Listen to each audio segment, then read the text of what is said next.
حضرت علی رضی اللہ نے فرمایا، جب اللہ کسی کو پسند کرتا ہے تو اس کی پریشانیاں بڑھا دیتا ہے تاکہ اسے اپنے قریب کر سکے۔ انسان اپنی دعاؤں سے ہی اپنا مقدر لکھتا ہے، اور انسان کی دعائیں ہی انسان تک وہ سب کچھ لے کر آتی ہیں جو اس کے نصیب میں نہیں لکھا ہوتا۔ یہ ایک حقیقت ہے کہ انسان کو جہاں سے پیار کی سب سے زیادہ امید ہوتی ہے، اسے سب سے زیادہ دکھ وہاں سے ہی ملتا ہے۔ آپ کسی کو بھی دو چیزوں کے لیے زبردستی مجبور نہیں کر سکتے، ایک محبت، دوسرا عبادت۔ دونوں دل سے ہوتی ہیں اور دونوں کا رشتہ روح سے جڑا ہوا ہے۔ ہر چیز کے لیے مجھے یاد کرو، اگر تمہارے حق میں بہتر نہ بھی ہوا تو میں اسے بہترین بنا کر عطا کروں گا۔ اللہ فرماتا ہے، تو کرتا وہ ہے جو تو چاہتا ہے، پر ہوتا وہ ہے جو میں چاہتا ہوں۔ تو وہ کر جو میں چاہتا ہوں، پھر ہوگا وہ جو تو چاہتا ہے۔ رسول صلی اللہ علیہ وآلہ وسلم جب دعا کرتے تو 3 بار کرتے، اور جب کچھ مانگتے تو 3 بار مانگتے۔ کسی کمزور کے خلاف کسی طاقتور کی مدد مت کرو۔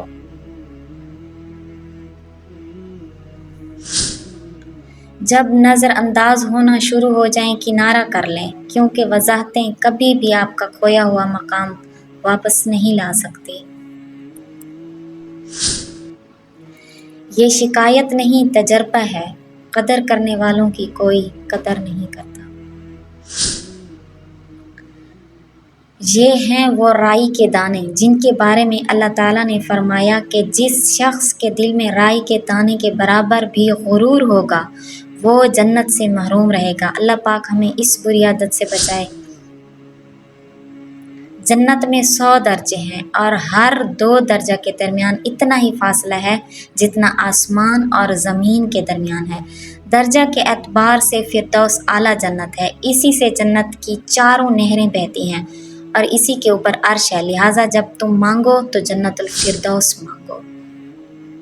امید اور یقین، جب تمہاری امیدیں ٹوٹنے لگیں تو یاد رکھو، اللہ تعالیٰ کی رحمت کبھی نہیں ٹوٹتی۔ وہ تمہیں وہاں سے نوازتا ہے جہاں تمہارا گمان بھی نہیں پہنچ سکتا۔ بس یقین رکھو، اللہ تعالیٰ تمہارے حق میں تم سے زیادہ بہتر چاہتا ہے۔